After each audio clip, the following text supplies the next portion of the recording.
Welcome to Reproaction's August webinar, Project 2025, Abortion Access and Beyond. We have a great set of panelists today, so let's go ahead and get started. So first, I shall introduce myself and then kick it over to my lovely co-host. My name is Jessica Ensley. I use she, her pronouns. I am the Senior Vice President of Outreach here at Reproaction, and I am based in Washington, D.C. Over to you, Annie. Hi, everyone. I'm Annie Romano. I use she, her pronouns. I am the Senior Special Projects Coordinator at Reproaction, and I'm based in Atlanta, Georgia. So here is an overview of our agenda. I will introduce the organization. We'll go into the topic overview and then our panel discussion. Before we finish to the Q&A, we'll go over next steps. And you can join us in the conversation by live tweeting at #Reproaction. So Reproaction is an organization that leads bold action to increase access to abortion and advance reproductive justice. We are known for our left flank analysis, our willingness to hold folks on all sides accountable, whether they be allies or opposition, and we are committed to nonviolent direct action. Okay, and I will kick it over to Annie to introduce us on today's topic. Thank you, Jessica. I will be talking a little bit about Project 2025. Most of us are probably pretty familiar with Project 2025, but as a quick recap, Project 2025 is a white Christian nationalist policy plan by the Heritage Foundation and other powerful conservative organizations, including several anti-abortion organizations. It is labeled as a presidential transition project, but many of the ideas in Project 2025 have already started to manifest at the state level and within Supreme Court decisions. Project 2025 is widely unpopular, and so we've seen folks initially involved with it try to distance themselves from it. Late last month, the director of Project 2025 actually stepped down and will be leaving the Heritage Foundation. He was a former advisor during the Trump administration, although we've seen Trump try to also distance himself from Project 2025 and the Heritage Foundation as well. That wasn't so successful, however, as just a few weeks ago, one of the key authors of Project 2025 was caught on camera discussing how his organization has been drafting hundreds of executive orders, regulations, and memos for Trump should he come into office.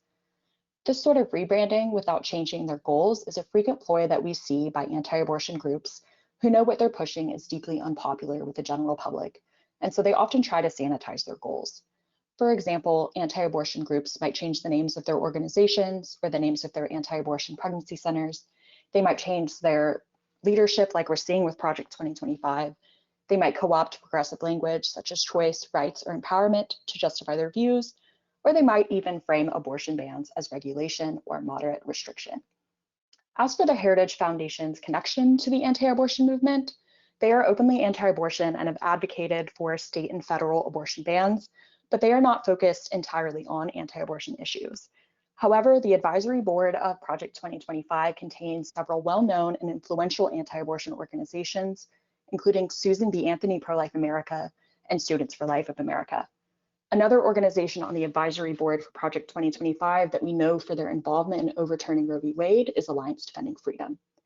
Project 2025 is a massive coalition of organizations who have historically supported extreme abortion bans and anti-LGBTQ+ policies, and these folks are incredibly well connected, well resourced, and determined.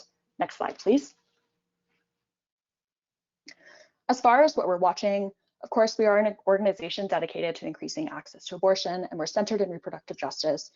So we want to highlight that Project 2025 would severely restrict abortion and contraception access. But I also want to uplift that reproductive justice is about so much more than just abortion or birth control. It's also about the right to maintain personal bodily autonomy and the right to safe and sustainable communities. And this is a definition defined by Sister Song. Project 2025 is a threat to all values of reproductive justice as it undermines people's personal safety, bodily autonomy, and human rights. So I've outlined here some communities that are most targeted by Project 2025.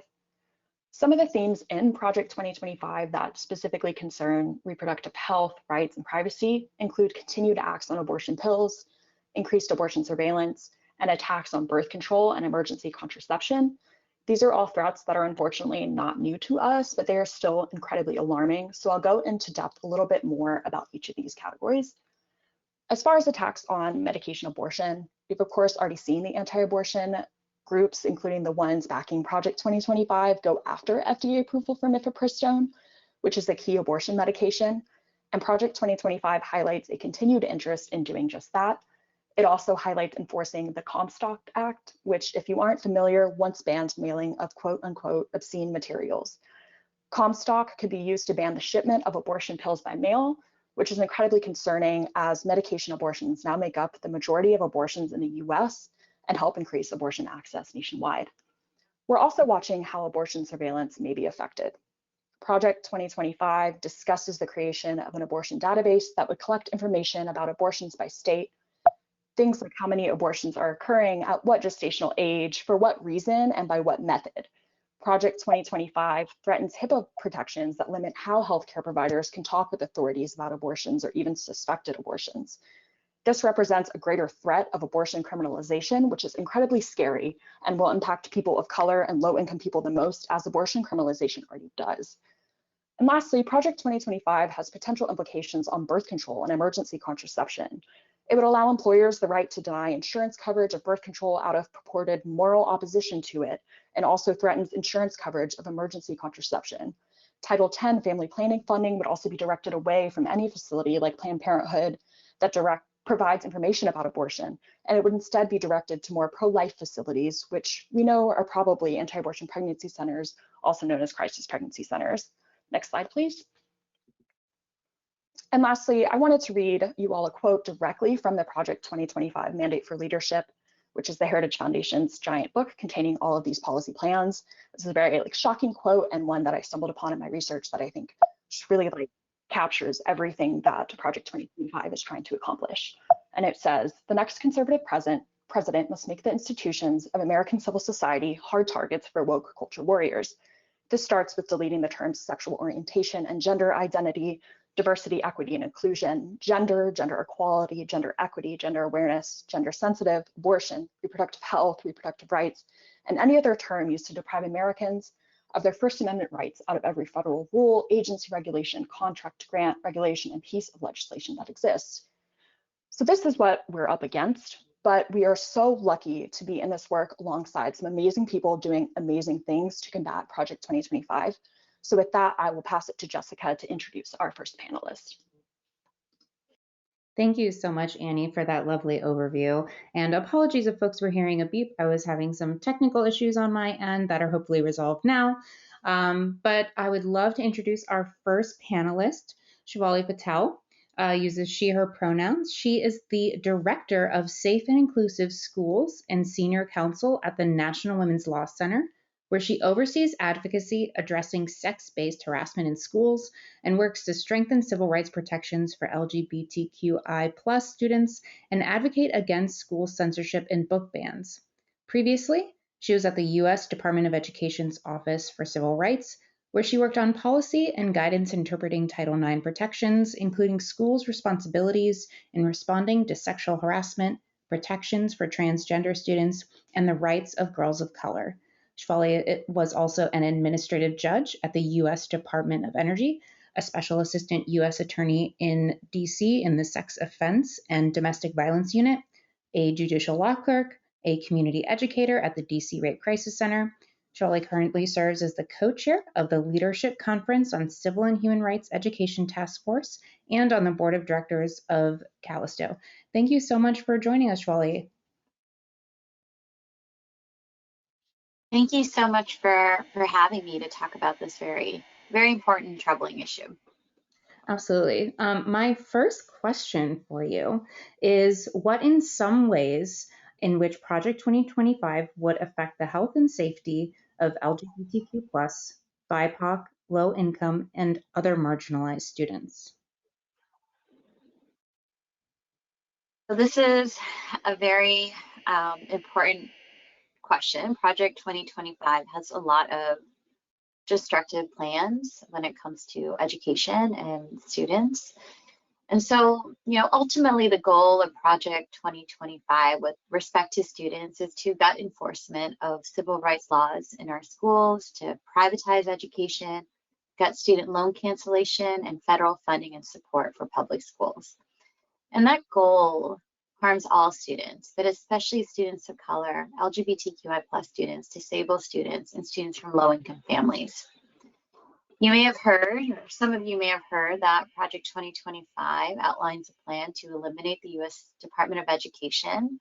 This isn't a new threat. It's actually been around for decades. And it is unlikely that they'll be successful in getting rid of the U.S. Department of Education. That would have to happen through congressional action.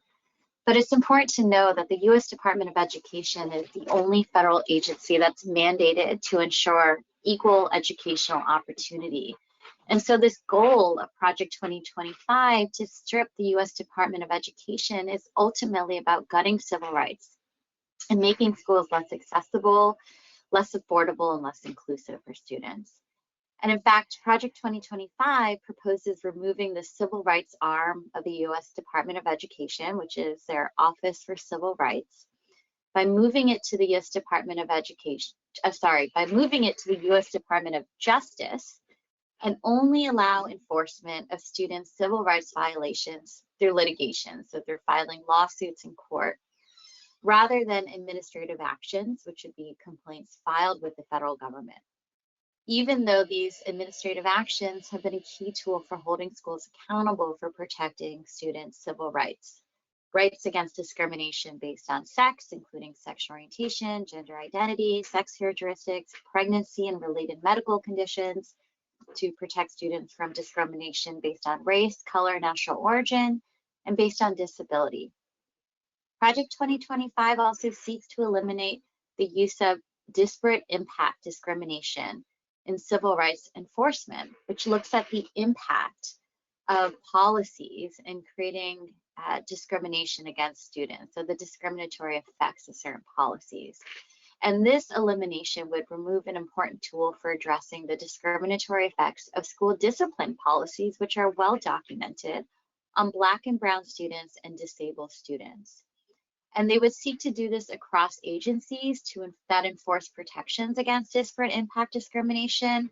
And I will flag that this is something that was attempted at the end of the Trump administration quietly by the U.S. Department of Justice, where they tried to roll back disparate impact unsuccessfully. They eventually did not follow through with their plans, but it was something that they had begun the process to do.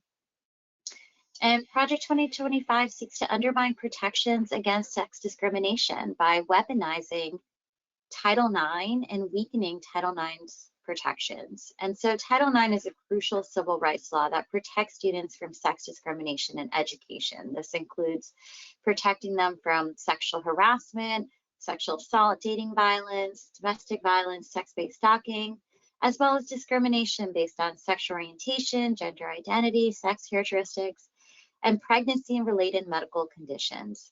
That includes students who also terminate their pregnancies, including getting an abortion. And so recently, the Biden administration in April of this year changed the Title IX regulations to clarify the protections that pregnant parenting students, again, including students who terminate their pregnancies, the protections and rights that they have from discrimination. This rule clarified the protections that LGBTQI+ students and their rights from discrimination, as well as strengthening protections for student survivors of sexual assault. But Project 2025 seeks to immediately begin the process of undoing these Biden changes to the Title IX rule and restoring changes from 2020 that were made by the Trump administration that weakened schools' responsibilities to address sexual harassment, including sexual assault. And Project 2025 seeks to redefine sex in the Title IX regulations to mean only biological sex recognized at birth, which is intended to further their broader ideology that denies the existence of trans people. And in other ways, Project 2025 explicitly seeks to make schools more hostile towards LGBTQI+ students.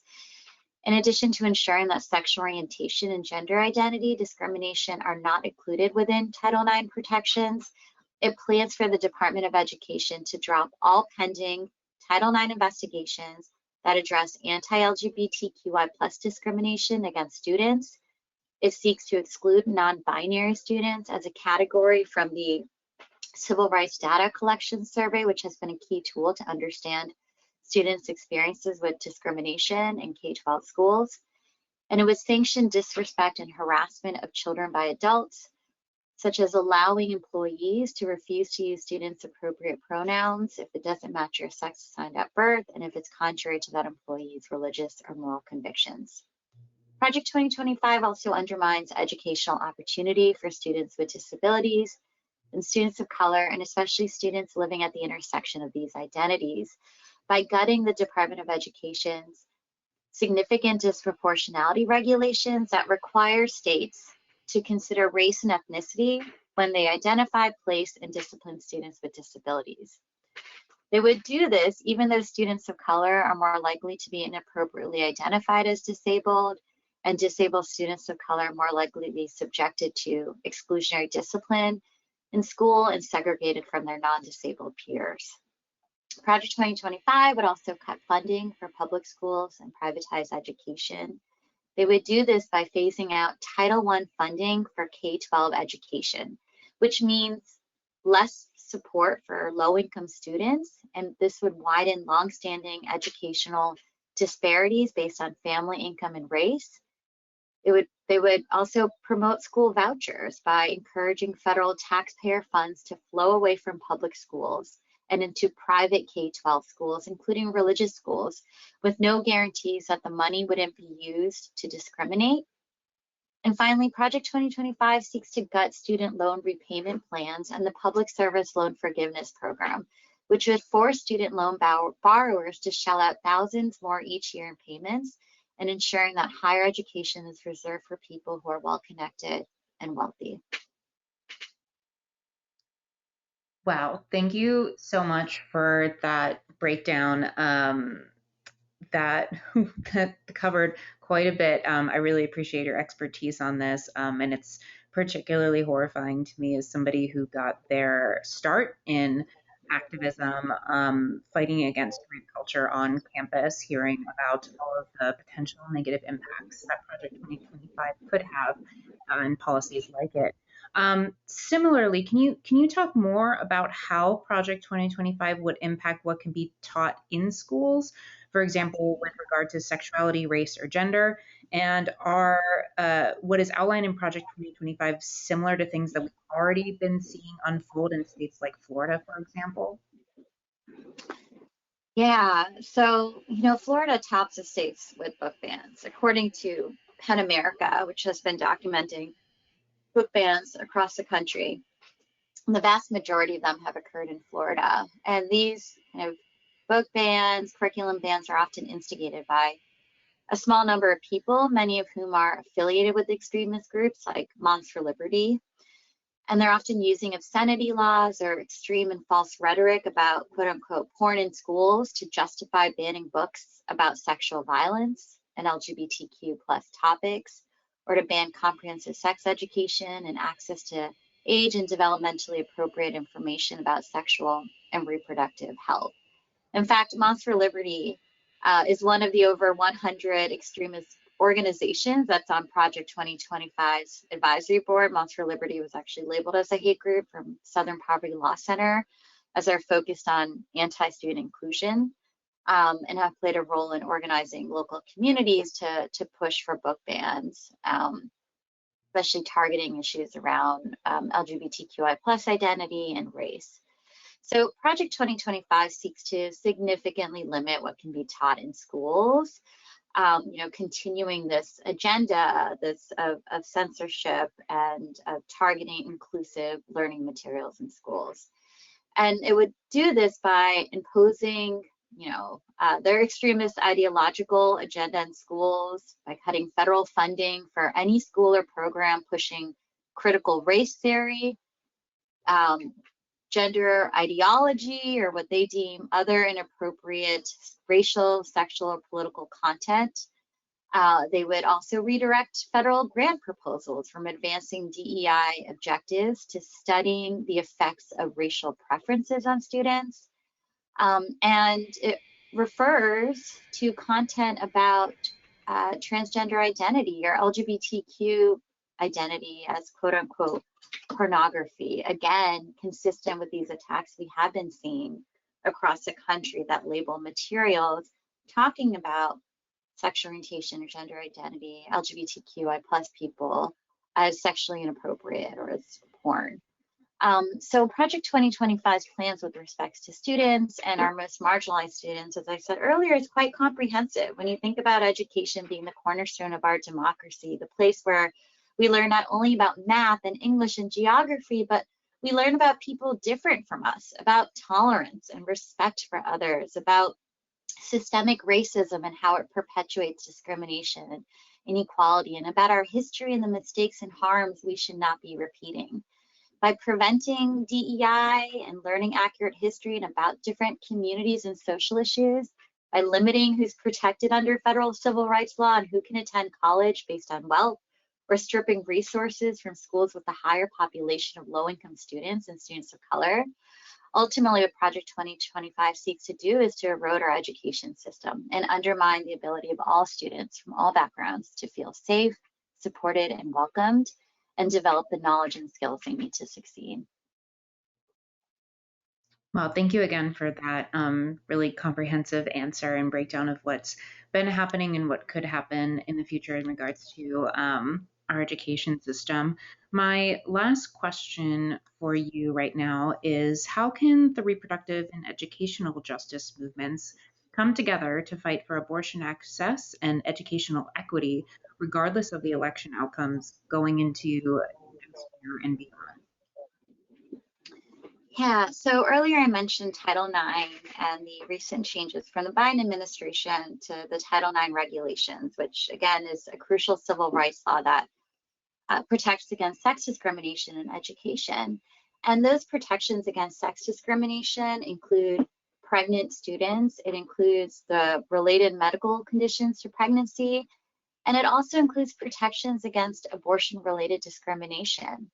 And post-Dobbs, young people across the country are losing access to a full range of reproductive health care. And so with fewer students who are able to control their reproductive futures, this clarification and understanding about the rights under Title IX is more important than ever. So I think it's crucial to be familiar with those protections and to ensure that schools are complying with them. This includes that schools cannot punish students or remove them from an education program activity because they have thought about getting an abortion, or they had an abortion, or they're recovering from one. Schools also have to take prompt and effective action to address any abortion-related harassment that makes a student feel unsafe in school or makes it more difficult to receive an education for them. And they have to provide leave to students who take time away from an abortion or need time to recover from it, as long as their doctor deems it medically necessary. And then the Biden rule also outlines a number of accommodations that schools have to provide to pregnant parenting students, and again, to students who have related medical conditions, students who have an abortion. And so it's crucial that schools are aware that they have these protections that they have to comply with, especially in light of this kind of post-Dobbs world we're living in, where there may be some reluctance or hesitancy or concern about protecting students who do get an abortion or who are thinking about getting one. Also important that we urge schools to provide accurate information about sexual and reproductive health. You know, earlier you had asked me about these sort of attacks on what students are learning and what they're taught in school, and that includes attacks on receiving accurate information about, again, their sexual and reproductive health, this comprehensive sex education, right? And sex education helps young people who are often left out when we're discussing reproductive health, and it's important for them to have access to keep themselves safe and healthy and to make informed choices about their sexual and reproductive health. And yet school districts continue to censor lessons on these topics. And by censoring this information, they're stigmatizing topics like pregnancy, abortion, birth control, menstruation, and that only creates additional barriers for students who are dealing with these issues. And so part of what our movement should be doing and considering is thinking of, how do we push back against what's happening in these local school districts, about what's happening at local school board meetings and in the states that are considering passing these types of bans to limit this important instruction and information being provided to students. Thank you so much for that. And thank you so much for, again, taking the time out to speak with us. If anybody who is here has questions for Shwali or the other panelists as we're going along, please feel free to enter them in the questions portion and we can get to them at the end. But thank you, Shwali, so much for being here. And I will kick it over to Annie to introduce our next panelist. Thank you, Shwali, and thank you, Jessica. I am happy to announce our second guest for today, Annie Wilkinson, PhD. She uses she, her, AEI pronouns. Annie is a senior research analyst for gender justice at Political Research Associates, which is a think tank and strategy center that monitors and analyzes the political right in the United States. Annie's research focuses on anti-gender movements, including anti-feminist and anti-LGBTQ organizing, authoritarianism, and misinformation. She has supported transnational feminist and LGBTQ justice movements for 20 years as a researcher and educator, and in a variety of other movement building roles. She earned her PhD from the University of California, Irvine in anthropology and a master's degree in social sciences from the Facultad Latinoamericana de Ciencias Sociales, FLASCO, and has taught gender and sexuality studies at Northwestern University before joining PRA. Annie, thank you so much for joining us today.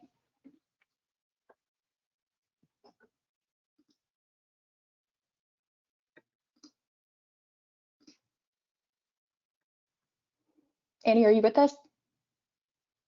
Yeah, can you hear me? Yes, we can hear you. Thank you for joining us today. Okay. Yeah, it's my great pleasure to be here. Thanks for having me.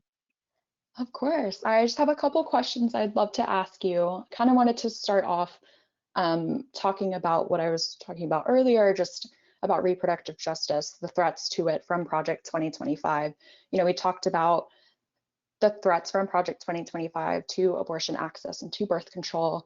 But since you're like a gender justice researcher, is there anything else in Project 2025 that you wanted to touch on that is outside of abortion or birth control access?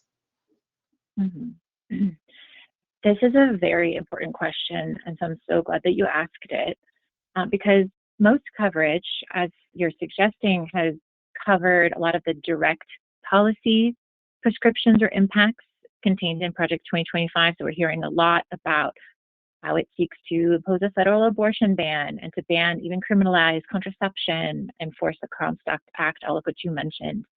But what's missing from a lot of the coverage is, for understandable reasons, it's a little bit less direct.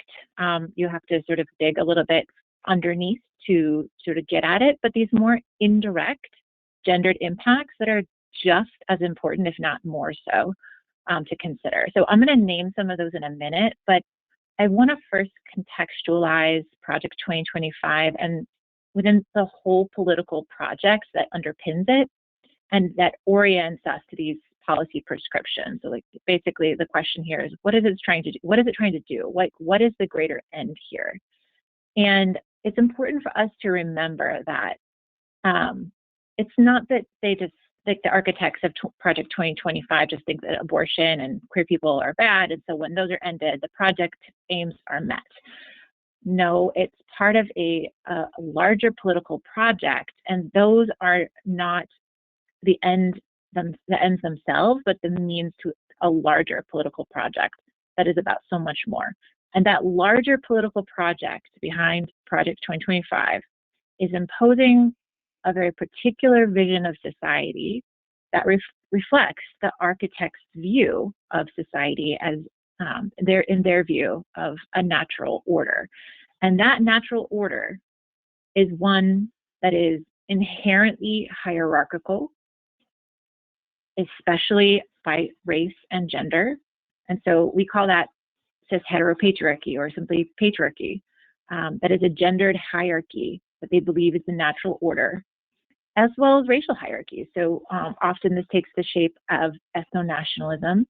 In the US, that's organized according to white supremacy, but it also, we see other forms of ethno-nationalism in other contexts. So India could be an example. So an ethno-nationalist and cis heteropatriarchal project is sort of imposing this natural, or restoring really this natural order, is the underlying political project. So everything is oriented towards that. So for the architects of Project 2025, hierarchy, so social, political, economic hierarchies, particularly by race and gender, and inequality are natural and inevitable.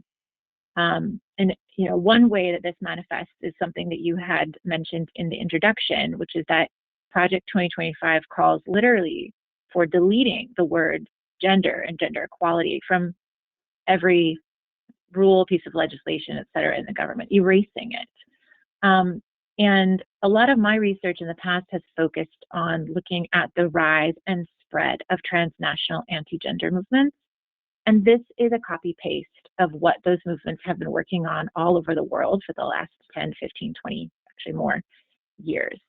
And so Project 2025 is part and parcel of some of these larger transnational political projects.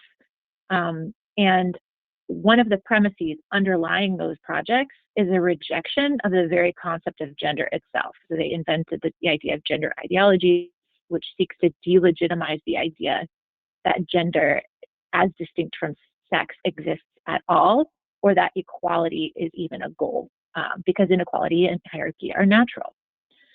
So the bigger goal then is to impose, Project 2025 is to impose a Christian conception of what they call the natural family. Now, this is often racialized, particularly in the context of nationalism. So we see that trend all over the world. And the idea of this concept of the natural or traditional family is a very particular vision. It means one married man, or one man and one woman who are married with biological children. Also, it implies that part and parcel of this conceptualization is that gender roles are traditional and fixed. They're either fixed by God or they're fixed by nature, or both. Sex is for reproduction. Men are assigned dominion over the family. And then this family unit is a unit that serves as an extension of, in some forms, of the church, in other forms of the nation or the state, sometimes both. So it itself is a unit or subject to the regulation of the state, but it's also used as a tool to regulate sex, gender, sexuality, and even the economy in the nation. All of this is really clear in Project 2025's first stated goal, which is to restore the family as the centerpiece of American society and to protect our children.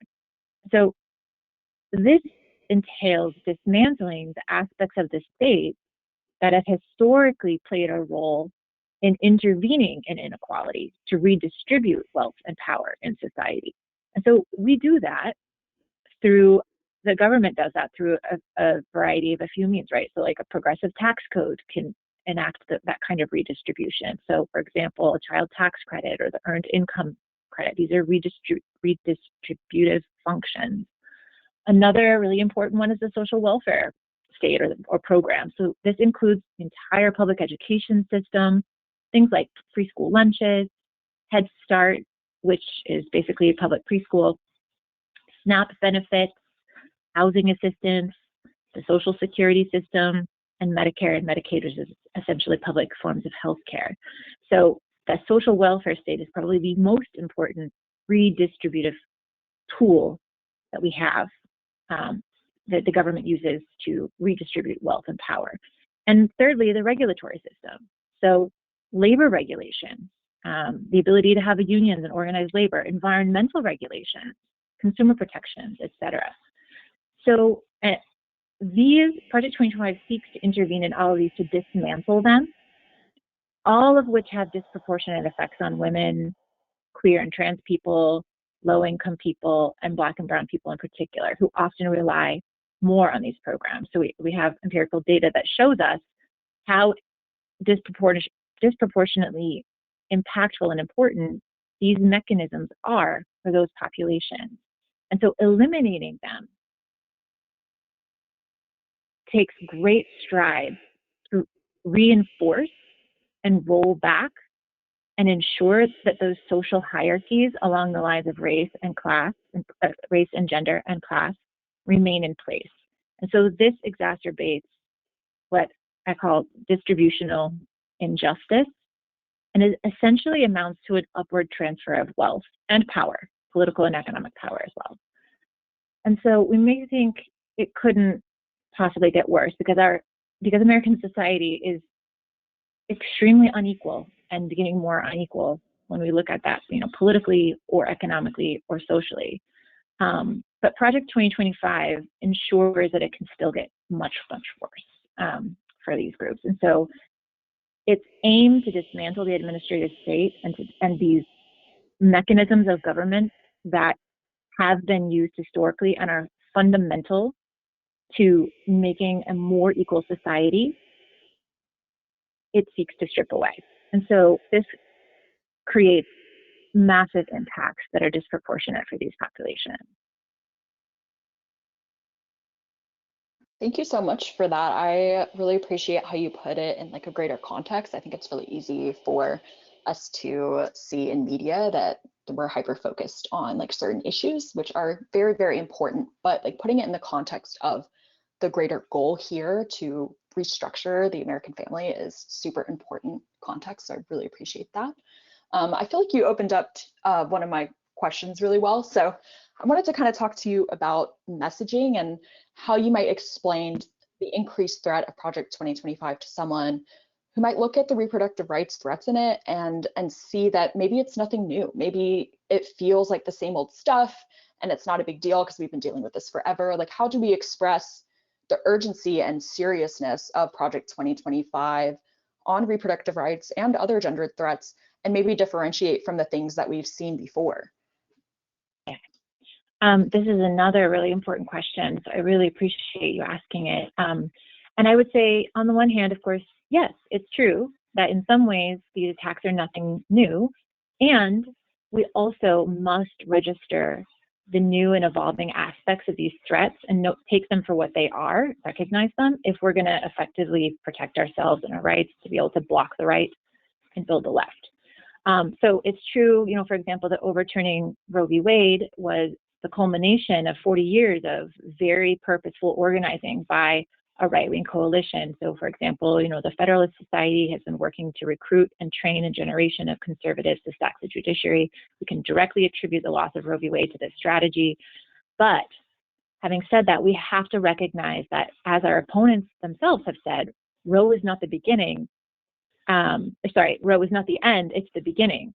Because the end goal is this vision for society that I laid out earlier, of which ending abortion access is a small part. It's a point along the path. And so we need to be really clear-eyed about what's different about the coalitions that have risen in the past 10 to 15 years, all over the world, by the way. Authoritarian populists who are often allied with religious traditionalists in their context. Now, that could be Hindu nationalists, or it could be the Christian right in the United States.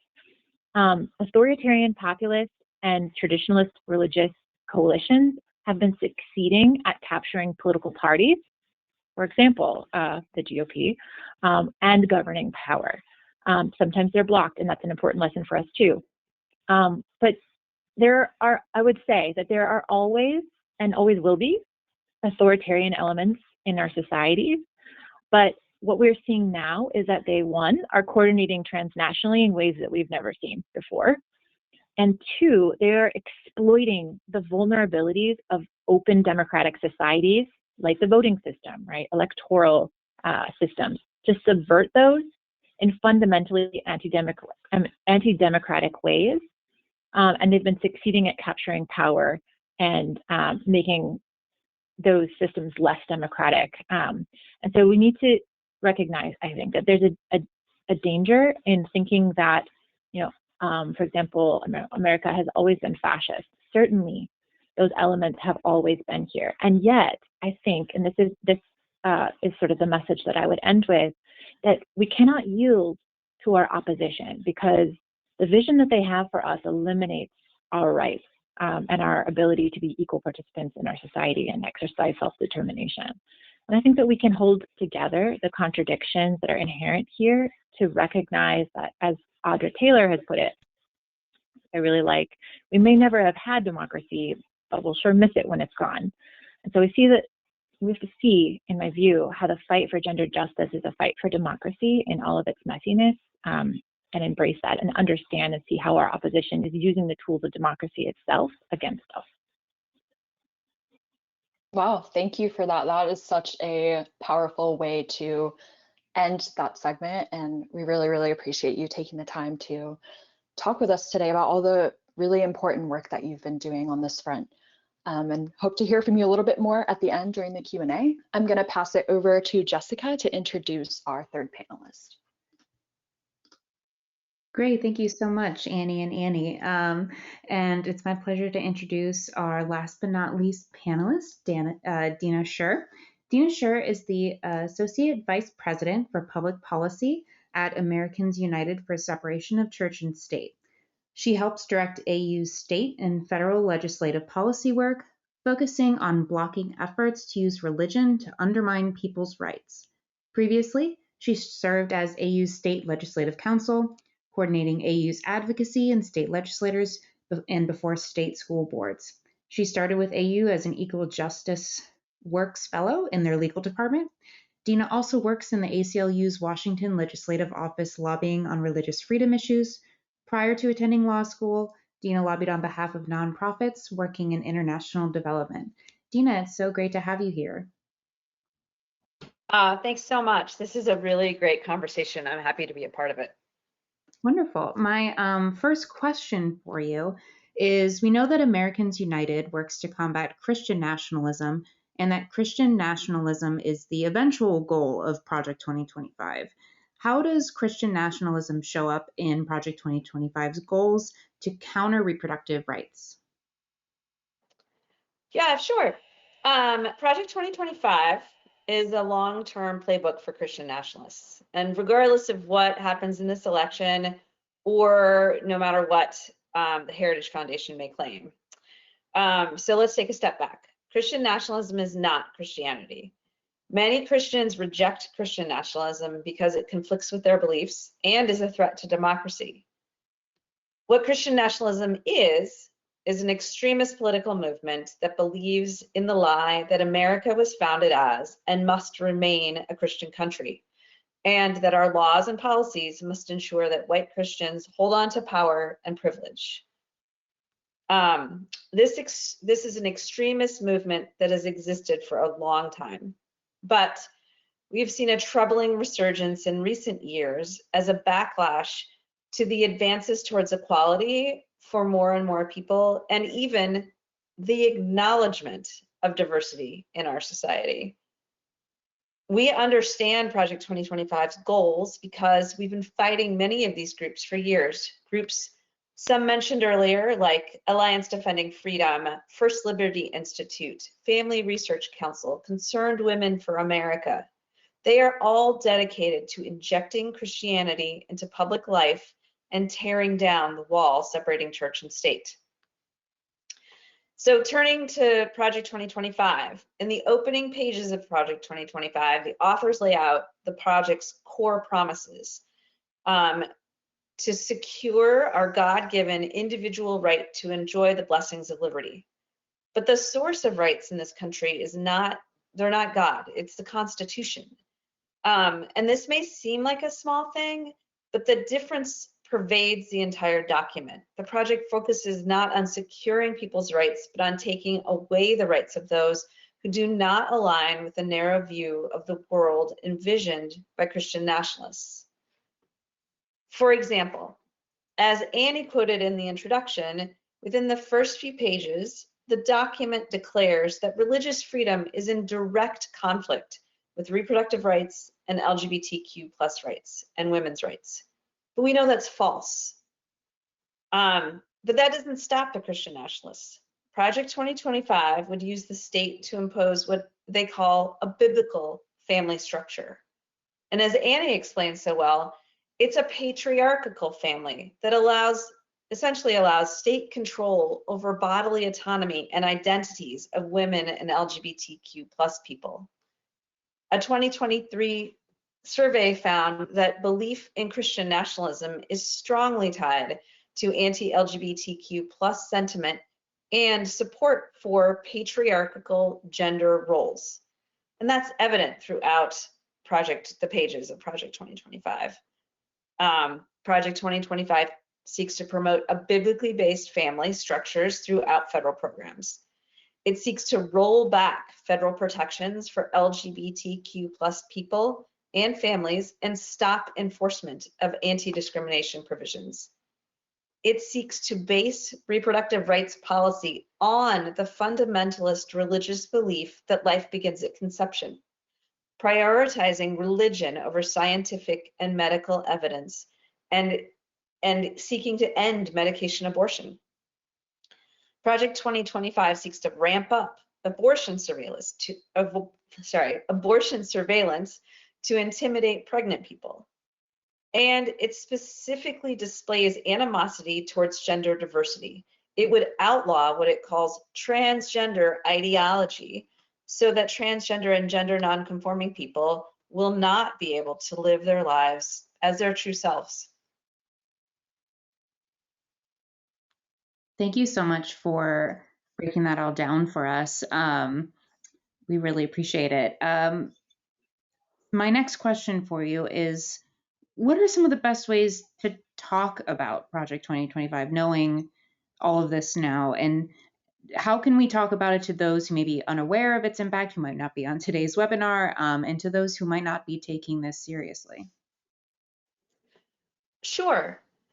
From everything that Shawali and Annie have said today, we know that Project 2025 is as appalling as it is dangerous. We know it will harm our friends and our families and our communities, but it's challenging to understand the scope based on the text of the abstract policy proposals. That's where storytelling can help. What Liz and Gabe Rutan Ram endured highlights the devastation Project 2025 would cause. In early 2021, Liz and Gabe, who had learned they couldn't have biological children of their own, were excited to begin the process of fostering to adopt and provide a loving and nurturing home to a child with disability. But in order to do so, they had to complete a foster parent training program and receive a home study certification. On the day that they were scheduled to begin training with the only agency in their area providing the services, the agency told Liz and Gabe it would not serve them because they are Jewish.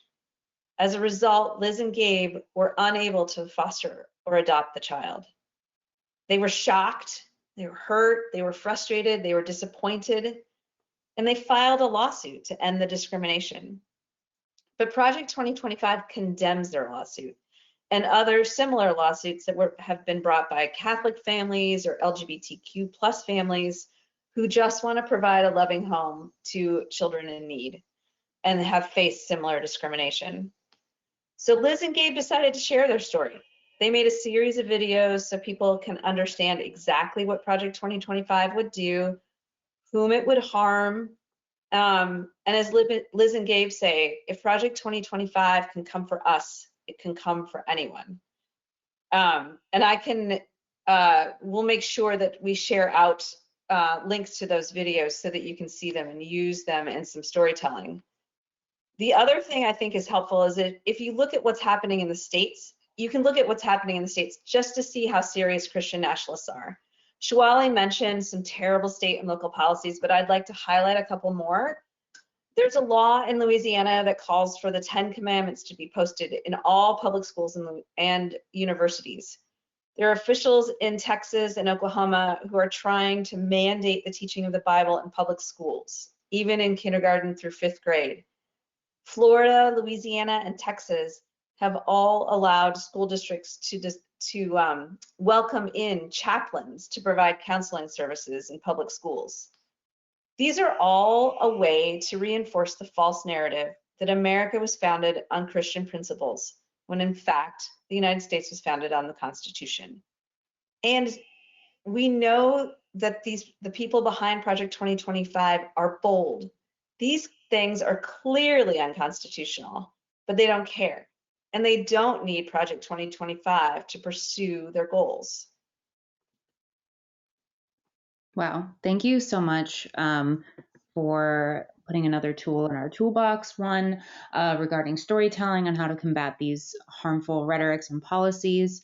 And thank you for bringing forth that specific example and your expertise on this topic in regarding to separation of church and state. We really appreciate your time. Yeah, I will head over into next steps before we get to our Q&A. Thank you so much, Dina. All right, so you can plug into future Reproaction campaigns by signing up for alerts at reproaction.org, and you can follow us on social media at Reproaction on Facebook, Twitter /X, and Instagram. And save the date for our next webinar, which is going to be attacks on IVF. That will be taking place Monday, September 23rd at noon Eastern Standard Time. So now we'll get into the Q&A section. So I want to uplift one question that we had and one that we actually weren't able to get to for one of our panelists, and I will open up to all panelists, and that is, we've talked about some strategies, including storytelling, and getting involved with your school system and learning more about Title IX and what opportunities Title IX could provide for your specific school or district. But I wanted to open up to the panelists if there are some other strategies that we have to combat Project 2025 and similar anti-democratic, anti-reproductive rights goals.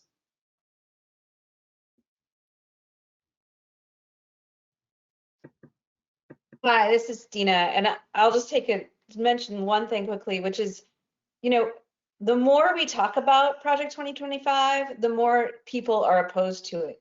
And so opposed, in fact, that as Annie pointed out at the start, the people behind Project 2025 are starting to get scared. So I think that means we should talk about it more. Americans United has a toolkit, and I know that all the other organizations on this call and many organizations that you all support in your communities have similar toolkits. I'm not saying ours is the best, it's good, but use those tools and talk about it to your friends and your family.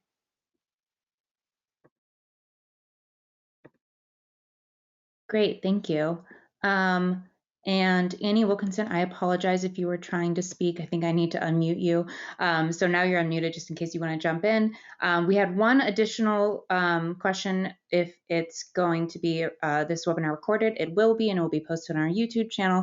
But Annie and Shirley, did you have any follow-up to our last question in regards to any other strategies that you have in mind? Although I know folks have already talked about a plethora of items. Yeah, thanks for the question. I would definitely agree and concur with Dina. And I would say in response to this question that if we're to really recognize the moment that we're in and the stakes, the long-term and very deep stakes of this moment, then we need to use every tool in our toolbox to block at every possible point. That includes the electoral system. It goes beyond the electoral system. And a very quick story, I think, can illustrate how we need to approach our work as multi-issue fight. So the case that came up that eventually overturned Roe v. Wade from Mississippi that story begins like 2011. And on the ballot were abortion access rights and voting rights. A lot of attention got put into the abortion fight. That in 2011, I believe that won, but the Voting Rights Act provisions did not. This led eventually to a major shift in the legislative makeup of the state, which eventually opened the door to the case that made its way up to overturn Roe v. Wade. The point sorry for the lack of details there, but the point of the story is that we have to see things like voting rights as just as important to our gender justice fights and our ability to ensure reproductive justice as everything else. So that, I know this is a bit of a broken record, but the degree to which we can see these issues as connected, you know, racial justice, climate justice, gender justice, and voting rights, and safeguarding the aspects of our imperfect democratic structures, I think that that's necessary in this moment. Absolutely. Thank you so much for raising the importance of working together, because all of our fights are invested with one another and reliant upon one another. And lastly, oh, sorry, Shwali, go ahead.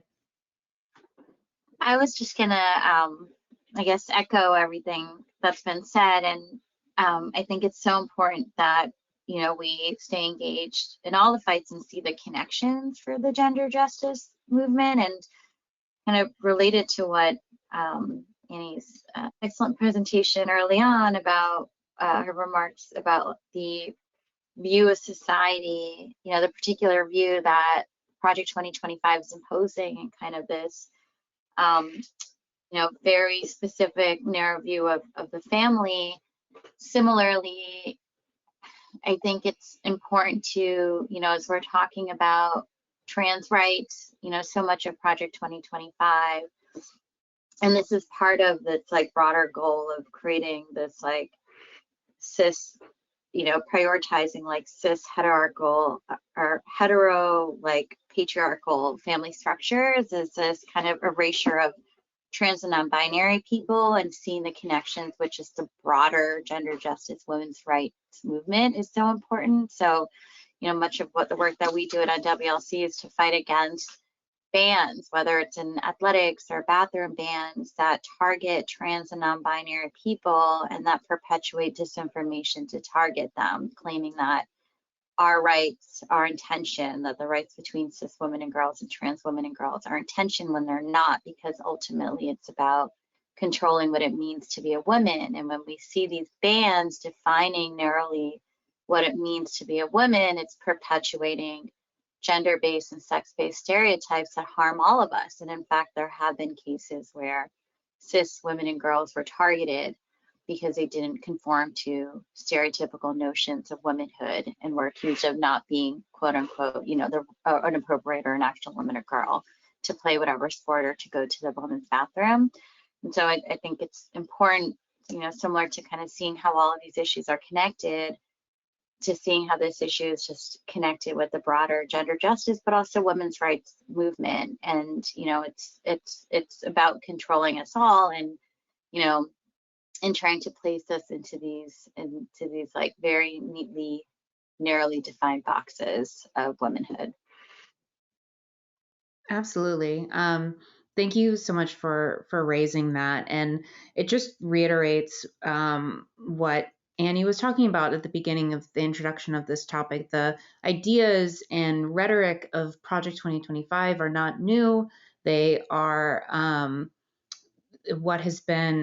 they have been taken from what the work has already been happening from the far right and from opposition to remove access to our rights. And so it's really important that folks not only focus on the topic of Project 2025 and what it aims to do itself, but sees the connections in what's happening in our own communities, and stay tuned and fight back in your local capacity, in whatever capacity that you can, because all of us are in this together and must fight for our rights. So thank you so much to my co-host Annie for putting this webinar together. Thank you to our panelists, Annie, Dina, and Shwali, for taking the time to share your expertise. It's been wonderful. And thank you to our attendees for joining. I hope you all have a great rest of your day, and everybody take care. Thank you so much.